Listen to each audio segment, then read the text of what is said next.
अस्सलाम वालेकुम नाज़रीन, मैं हूँ आलिया ख़ान और आप YouTube channel Alia Khan official देख रहे हैं।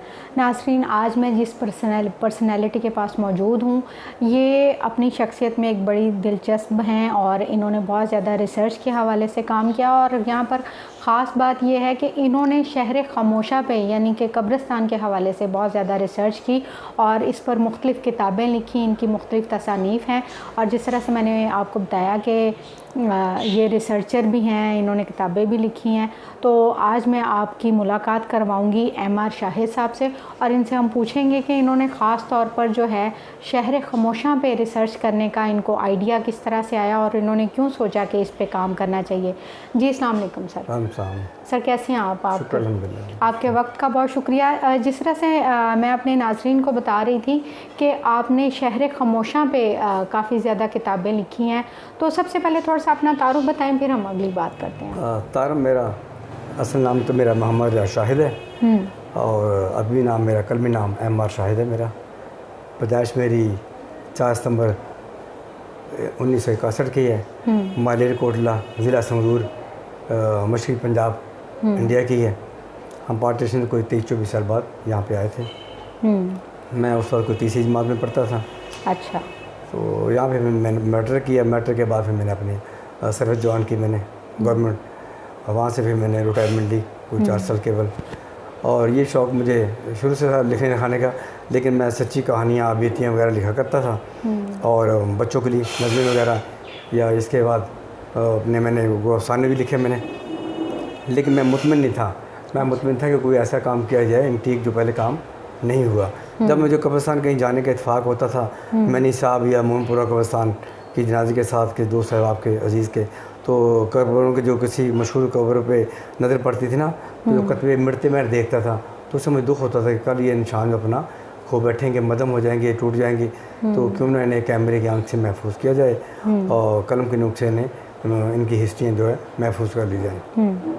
मैंने फिर इसका जो आगाज़ किया था ना, कोई आज से 25 साल पहले मैंने मोहनपुरा कब्रिस्तान से मैंने किया था। अच्छा सर, आप अपने आगाज़ के बारे में बता रहे थे कि कौन से कब्रिस्तान से आपने सर आगाज़ वो किया? मैंने किया था मकरूर रोड पे है एलतीशी का कब्रिस्तान, मोहनपुरा कब्रिस्तान।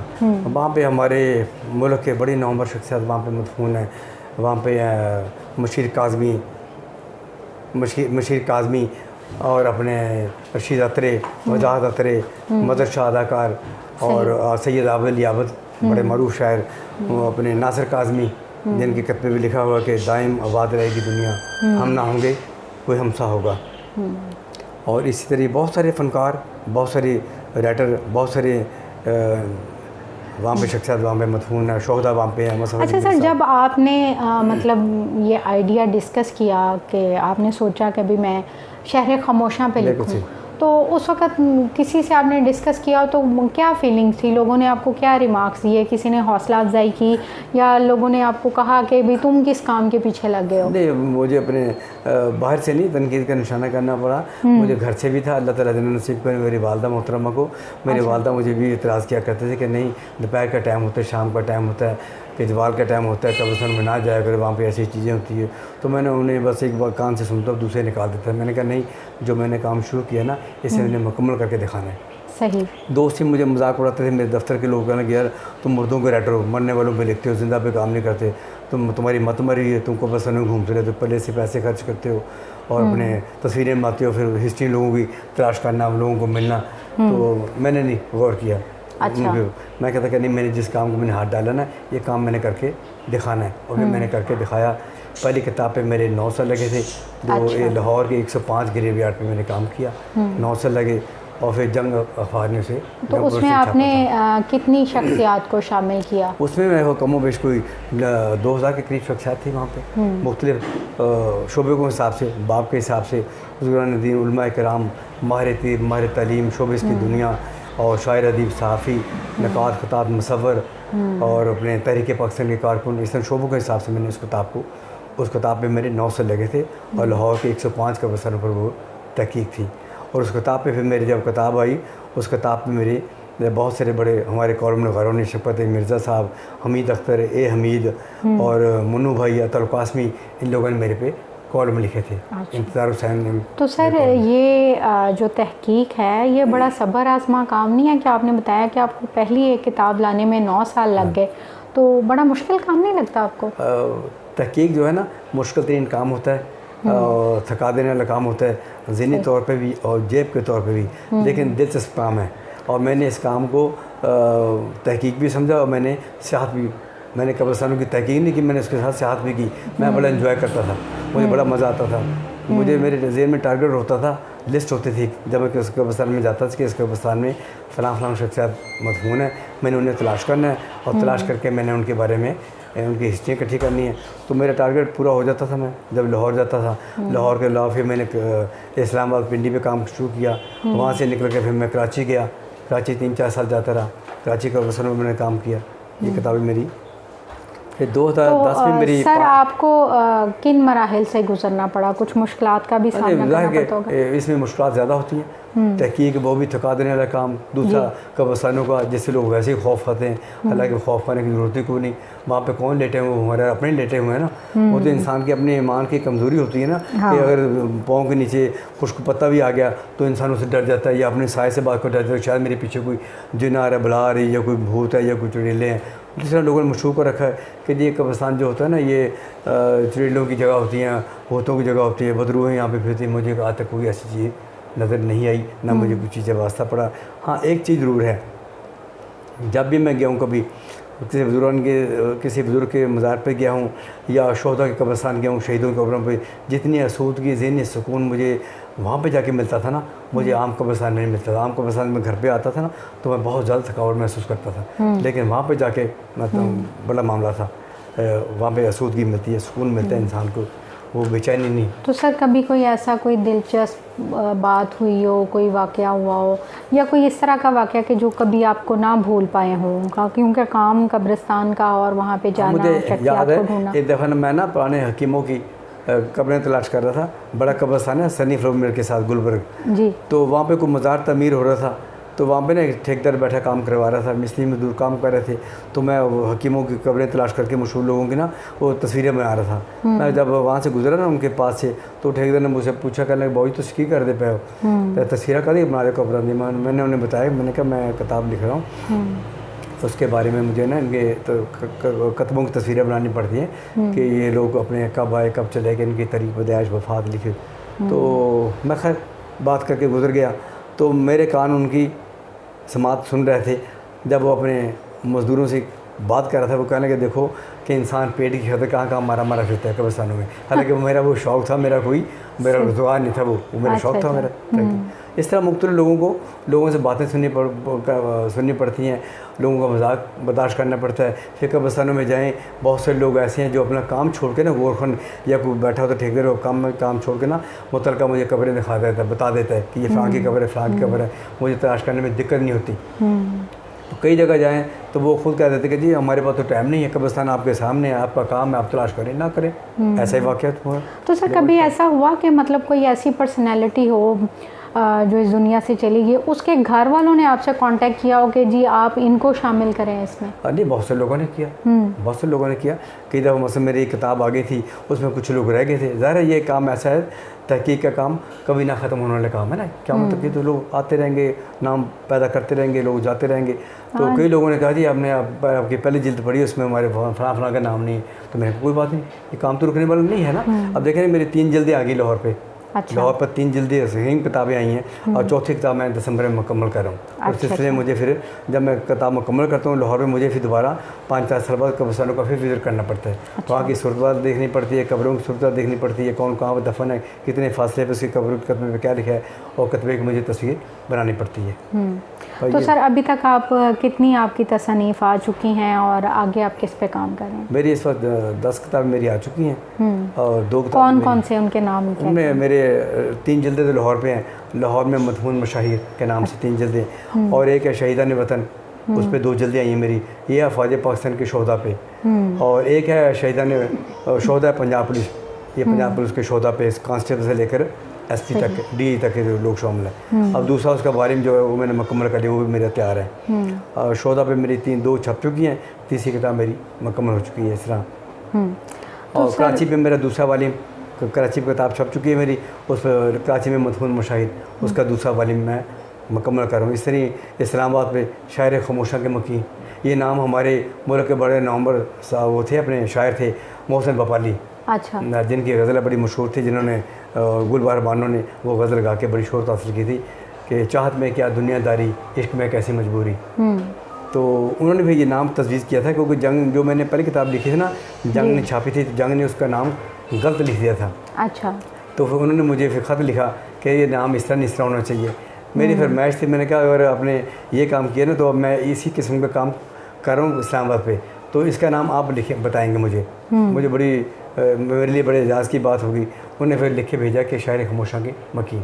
अच्छा। और फिर मुझे जब गौर किया ना, मेरे जाने का इत्तेफाक हुआ हज पे 2011 में, तो जब मैं जन्नतुल बकी में दाखिल हुआ ना, तो वहाँ पे बोर्ड लगा हुआ था, तो वहाँ पे मुझे बड़ा फिर हैरत हुई कि वहाँ पे ना जो ये हदीस पाक भी है, हदीस पाक भी है, तो फिर हदीस में इसका बताया गया शायर खामोशा के मकीन कि जो कब्रिस्तान में दफन होते हैं उनके बारे में। तो इस तरह मेरी अब 4 किताबों में काम हो रहा है। एक मैंने किताब मुकम्मल की है तहरीक पाकिस्तान की कारकुनों पर, उसका नाम है आज़ादी के मतवाले, कोई 700 सफ़े किताब होगी, वो मैंने मुकम्मल की है। और लाहौर पे चौथा वाले मुकम्मल हो रहा है, कराची पे दूसरा वाले मुकम्मल हो रहा है, शोहदा पंजाब पुलिस में दूसरे वाले मैंने मुकम्मल कर रहा हूँ, इस साल में मुकम्मल हो जाएंगे। इस तरह मेरा ये काम है। अच्छा सर, आप मतलब लिखने लिखाने की तरफ आए, क्या आपकी फैमिली में कोई था जिनसे आप इंस्पायर हुए हों, या क्योंकि लिखना तो एक खुदादा सलाहियत होती है? नहीं, मेरी फैमिली में, मेरे ख़ानदान में कोई राइटर नहीं, किसी ने कोई लिखा। ये तो मुझे शौक़ था बचपन से। हाँ, मुझे याद है अच्छी तरह कि मुझे कोई चीज़ ज़हन में आती थी ना, तो मैं दीवारों पर लिखा करता था। अच्छा। तो मेरे वालिद साहब ने वो कहने लगे कि तुम दीवारें ख़राब करते रहते हो, तो उन्होंने मेरे वालिद साहब ने एक छोटा सा बोर्ड जिस तरह होता है ना क्लासों में बना होता है, तो स्कूल की क्लासों में, तो उन्होंने दीवार पे ना सीमेंट के साथ रंग करके, काले रंग का ना, वो कहने का जो चीज़ आपके जहन में आए ना, तो इस पर लिख लिया करो, दीवारें ना ख़राब किया करो।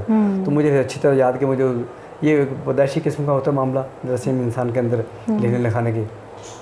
तो मैंने शुरू से पहले मैंने आगाज़ किया था बच्चों के लिए नज़में लिखकर, बच्चों की नज़में लिखना शुरू करी। फिर मैंने मोहल्ले में, मेरे इलाके में बिखरी हुई कहानी थी, सच्ची कहानियाँ थी, मैंने उन कहानियों को मैंने उनसे बातचीत करते हुए वो मैंने लिखना शुरू किया। फिर मैं कुछ मैंने अफसाने भी लिखे, अफसानों के बाद फिर मैंने शायरी भी की। शायरी मैंने उर्दू कम की और मैंने पंजाबी ज़्यादा की। तो लेकिन फिर मैंने अपने आप को शायरी में फिट नहीं समझा कि मैंने नहीं, कि मुझे ये नहीं, वो कोई काम ऐसा करना चाहिए, वो काम जो पहले नहीं हुआ, अगर हुआ तो बहुत कम हुआ है। तब मैंने जाके ये ग्रेवयार्ड पे, लाहौर के कब्रिस्तानों पर, पिंडी इस्लामाबाद कब्रिस्तान पर ये मैंने काम का आगाज़ किया था लाहौर से, कि वो काम किया जो पहले काम नहीं हुआ, ताकि जो सर आपने माशाल्लाह से बहुत ज़्यादा काम किया, और जिस तरह से आपने बताया पहली किताब आपको पब्लिश करने में 9 साल लग गए, तो आपको इस हवाले से कोई पजीराई भी मिली हुकूमती सतह पे या वैसे? नहीं, मुझे बड़ी पजीराई मिली। मुझे सबसे बड़ा बेनिफिट मेरी ये था कि मेरी पहली किताब थी, नया मैं आदमी था लिखने वालों में, तो जंग जो बड़ा एक अदारा है, तो जंग पुलिस ने ये किताब मेरी छापी थी, क्योंकि एंटीक काम था, उन्होंने इस काम को बड़ा पसंद किया, जंग ने मेरी किताब छापी। फिर जंग के अदारे ने, दोस्तों ने मेरे इस किताब की तकरीबन रूनुमाई की थी 2003 में फ्लैटी होटल में, शालीमार हाल में। वहाँ पे अहमद नईम कासमी साहब मेरे उस्ताद थे, मुर्शद भी थे मेरे, तो उनने सदारत की थी। अतुल कासमी और अपने मुस्लिम सतारड़ साहब, ये मेहमान से उस किताब लंबी तकरीब हुई है इन्होंने की। फिर हुकूमत पाकिस्तान ने भी मुझे 2011 में ऐलान किया, और 2012 में 23 मार्च को मुझे सदारती तमगा और अपने तमगा इम्तियाज़ में दिया गया। मेरी उस वक्त मेरी सिर्फ 5 किताबें आई थी मेरी। अच्छा सर, अभी आप जो अब नए आने लिखने वाले आ रहे हैं, और आप क्या समझते हैं कि क्या अब हमारे मुल्क में उस लेवल का लिखा जा रहा है, चाहे वो सहाफ़ती सतह पे हो, चाहे मुख्तलिफ़ अदीब हों, या पहले का और अब के आप क्या मुआसना करते हैं? नहीं, पहले तो खैर ज़्यादा था, हमारे लिखने लिखाने का लोगों को शौक़ था।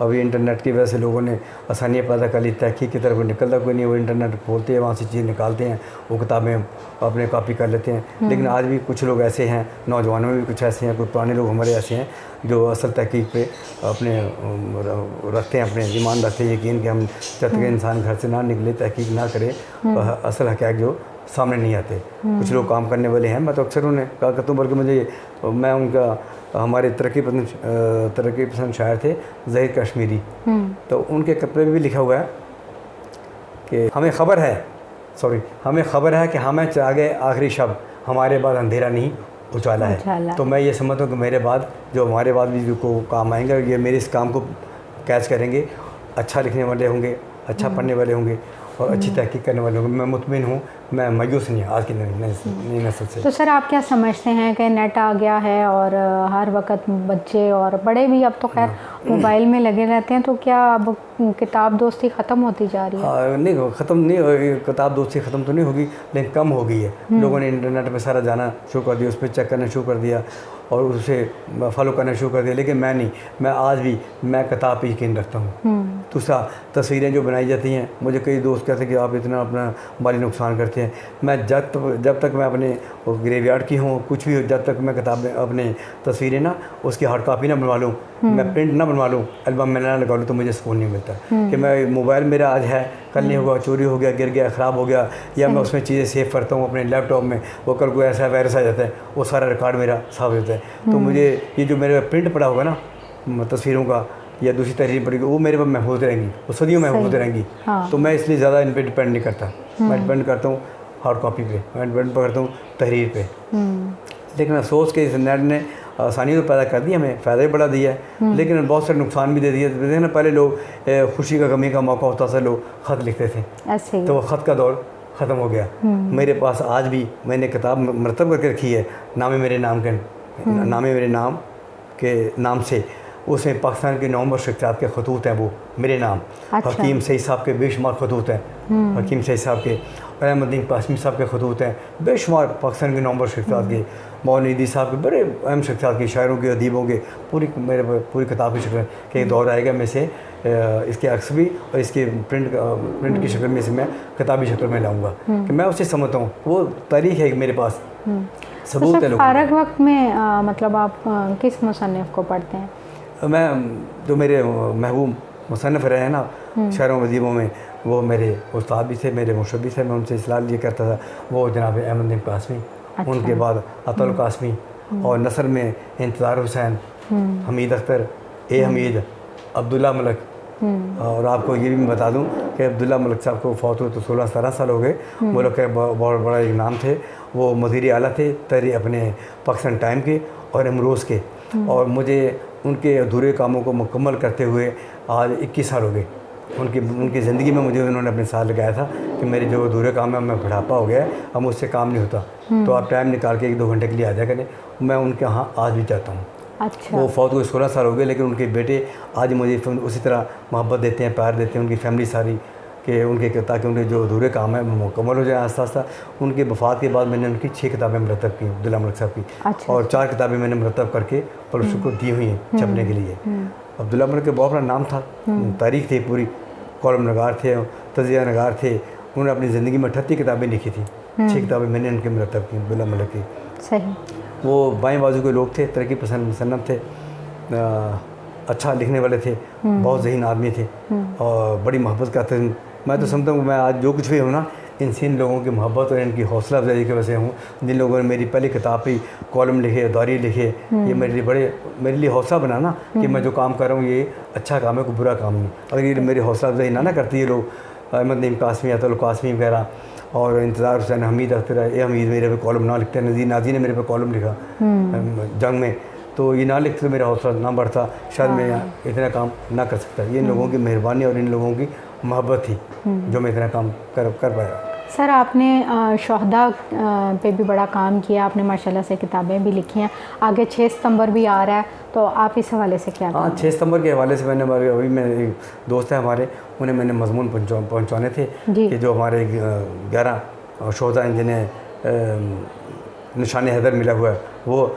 और बड़ा मज़ा आता है जब मैं इन शहदा की कब्रों पे जाता हूँ, इन शहीदों के, अपने हमारे मैनी साहब, मेरे घर के करीब ही मैनी साहब सामने, तो वहाँ पे दफन है मेजर शबीर शहीद, वहाँ पे दफन है। और कुछ वहाँ पे हैं कैवरी ग्राउंड में हैं, वहाँ पे जब मैं वहाँ पे जाता हूँ तो मुझे बड़ी खुशी होती है। मैंने बड़ा काम किया है, मेरे पास इन शहदा के किसी के पास इतना रिकॉर्ड नहीं होगा, इन कब्रों का, सन 65 के शहीदों का, 71 का, सियाचिन, कारगिल, कश्मीर पे जितने लोग शहीद, मैंने वो सारा रिकॉर्ड रखा हुआ है। 2 किताबें मेरी छप चुकी हैं, तीसरी किताब मेरी वतन की मट्टी गवाह रहना, ये वो किताब है जो मैंने मरतब की है, मुकम्मल कर ली, जिसमें सिर्फ तमगाज़ात लोग शामिल हैं, जिन्हें तमगे मिले हुए हैं, इसमें वो लोग शामिल हैं, बाकी लोग नहीं।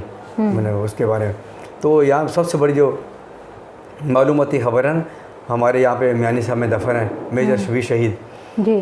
तो अब तो जब इनके भाई जनरल थे, हमारे मुल्क के चीफ आर्मी स्टाफ थे, उन्होंने अपने अलग कब्र बना के एक नए सिरे से बना दी, कब्र खूबसूरत ज़्यादा कर दी। तो ये 2 कब्रें थी इकट्ठी, उन पर छत भी इकट्ठी थी। तो वो 2 कब्रें इनकी थी। मेजर शबीर शहीद जो था ना, इनका एक बहुत क्लोज दोस्त था, बहुत क्लोज दोस्त था वो। टेम्पल रोड वो रहते थे। जब ये जंग पे जाने लगे ना, इनकी मुलाकात हुई, जंग पे चले गए। तो उस दौरान में जंग पे गए हुए ना, तो उस दौरान के इनके दोस्त था, उस दोस्त ने ना किसी वजह से खुदकुशी कर ली। अच्छा। खुदकुशी कर ली तो उनकी जो वो खुदकुशी कर ली, उन्हें मियानी साहब में दफन कर दिया गया। ये इन दिनों इन्हें खबर बहुत लेट मिली। अच्छा। ये जनाजे पे ना पहुँच सके। फिर जब ये जंग पे जाने लगे हैं ना, जंग मार्का शुरू हो गए इंडिया और पाकिस्तान का, तो फिर इन्होंने घर वालों को वसीयत की थी। हालांकि इनका हवाई कब्रिस्तान कैवलरी ग्राउंड है, इनके वालिदैन वहाँ पे दफन है। इन्होंने वसीयत की थी जाते हुए जंग पे कि अगर मैं शहीद हो जाऊँ तो मेरी कब्र मेरे इस दोस्त के साथ बनाना, ताकि हो सकता है मेरी वजह से इसकी बख्शिश हो जाए कि इसने खुदकशी की है। वो उसका दोस्त आज, लेकिन दुख हुआ, खुशी भी हुई कि जो जनरल साहब इनके भाई जो छोटे थे चीफ आर्मी स्टाफ, वो बने, उन्होंने कब्र को अलग से बना दिया। लेकिन वो कब्र काट के ना, फिर लेंटर काट के ऊपर से वो कब्र अलग कर दी इनके दोस्त की, और इनकी कब्र को अलग करके नए पत्थर लगा के वहाँ पे तमगा उसका क्या नाम है, निशानी हैदर का वो मोनोग्राम वहाँ पे गोल्डन लगा दिया गया, उसको कब्र बना दी गई। लेकिन दुख इस चीज़ का होगा, जो चीज़ की उनकी ख्वाहिश थी ना कि मेरी कब्र इनके साथ जुड़ी रहे, तो वो ना हो सकी। तो ये उनकी हिस्ट्री थी उनके दोस्त की और इनकी अपनी, कि मेरी वजह से शायद उसकी बख्शिश हो जाए, कि मैं इसकी जनाजे भी शामिल हो सका। मेरा गहरा दोस्त था, बहुत ज़्यादा गहरा दोस्त था। तो वरना उनके वालिदैन बाद में फौत हुए हैं। मुझे याद है, मैं अभी आज ही दोस्तों से बात कर रहा था। मैंने कहा एक ऐसा दौर था जब मैं छोटे बच्चों को ना, अपने भतीजों को लेके जाता था वहाँ पे। 6 सितंबर की छुट्टी होती थी, अब तो 6 सितंबर की छुट्टी बंद कर दी गई, 20 साल हो गए। तो मैं सुबह चला जाता था, तो इनके वालिदैन साथ खड़े होते थे, तो वो दे रहे होते जब सलामी दी जाती थी। अच्छा। तो उनके फिर पहले फौत हो गए अपने, उसके बाद वालदा फौत हो गई। तो फिर ये दौर आ गया दहशतगर्दी का। उसकी वजह से अब 6 सितंबर मनाई तो जाती है, लेकिन उस कब्रिस्तान को एक रात पहले ही फ़ौज घेर लेती है, बंद कर देती है उस इलाके को, फ़ौज घेर लेती है। तो उसमें ना वो सिर्फ फ़ौजी आते हैं, एक दिन पहले वो वहाँ पे कलीन बिछा के अपने वहाँ पे तंबू लगाया, वहाँ पे ट्रक लेके आते हैं, वो पौधे लगा के ना, जब खूबसूरत बना के, तो वो अपने जो इलाके जो कोर कमांडर होता है वो आता है, सलामी पेश करता है। तो उसमें सिर्फ फ़ौजी लोग होते हैं सलामी पेश करने वाले, आवाम देखने वाला वहाँ पे कोई नहीं होता है। मुझे बड़ा अफसोस होता है कि एक दौर था मैं करीब खड़ा होकर मैं बच्चों के साथ, बच्चों को बताया करता था, इनके वालिदैन को मिला करते थे, तो सारे लोग खड़े होते थे, सारे देख रहे होते, तब वो मामला ख़त्म कर दिया गया। फिर जब वो चले जाते हैं सब कुछ समेट के, फिर अवामी लोग जो आवाम होते हैं ना, जो चाहने वाले, देखने वाले, फिर उनके रास्ता खोल दिया, यानी कि वो फ़ोटो सेशन करके हाँ वो चले जाते हैं। मुझे इस चीज़ का बड़ा दुख है कि आप आखिर पे हमारे देखने वालों को क्या पैगाम देना चाहिए? आखिर में वही होता है जो मैं फिक्रा बोलूँगा कि नए लिखने वालों को, कि वो मेहनत से काम करें और अच्छा काम करें। काम का म्यार देखें, तादाद ना देखें, कम लिखें, अच्छा लिखें। और मेरा पैगाम मोहब्बत है, जहाँ तक पहुँचे। चलें, आपके वक्त का बहुत शुक्रिया। जी नाज़रीन, आपने एम.आर. शाही साहब की गुफ्तगू सुनी। इन्होंने इल्म अदब के लिए बहुत ज़्यादा काम किया है, इन्होंने रिसर्च पे बहुत ज़्यादा काम किया है, और मेरी अपनी ज़ाती ख्वाहिश है कि इन्होंने माशाल्लाह से इतनी अच्छी और बड़ी ही कारआमद बुक्स लिखी हैं। और मैं समझती हूँ कि इनकी किताबें जो है ना मुख्तलिफ़ लाइब्रेरियों में रखी जाएँ और स्टूडेंट्स को हवालों के लिए दी जाएँ, ताकि रिसर्च में आगे उनको फ़ायदा पहुँच सके।